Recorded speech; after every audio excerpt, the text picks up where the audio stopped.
MetService has issued red heavy rain warnings for Manawatū, Rangitikei and Ruapehu districts and have told residents to expect up to 180 millimetres of rain. 3 states of emergency have also been declared. They are in Ōtarahanga and Waipa districts, which have been hammered, and Tararua set for heavy rain tonight as a low pressure system moves onto the country. Norton reports.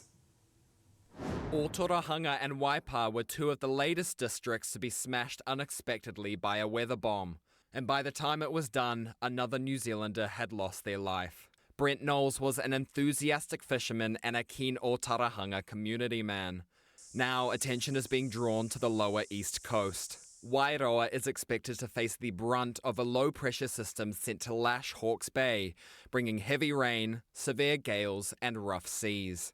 The council spent the day sandbagging, but there are fears that closures on the slip-prone State Highway 2 could cut off rural communities and the last route to Gisborne.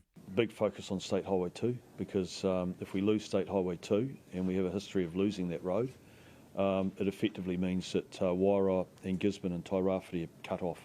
Back in Ōtarahanga, they're in recovery mode, with floodwaters being pumped out of some homes. The message from Emergency Management Minister Mark Mitchell is that in such events, the public must be proactive. There's got to be some personal responsibility, trust your own danger sense. If you're not sure, you think you need to move to somewhere safer, just do that.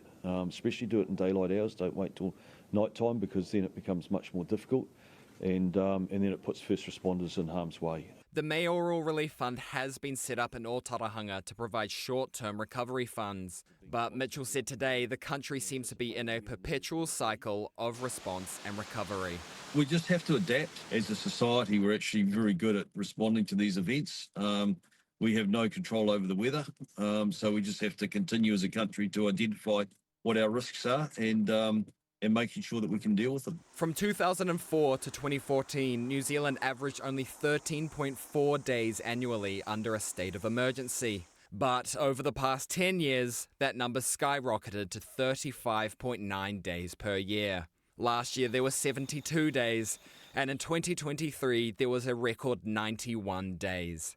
Climate change is here, it's happening, and the consequences for New Zealand will be significant.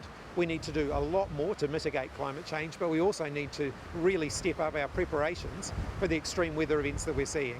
Mark Mitchell says the country does have the capacity to deal with the increasingly extreme weather bombs. But as more districts get ready for another rough night, it seems the resilience of towns in New Zealand is being tested to breaking point on a regular basis.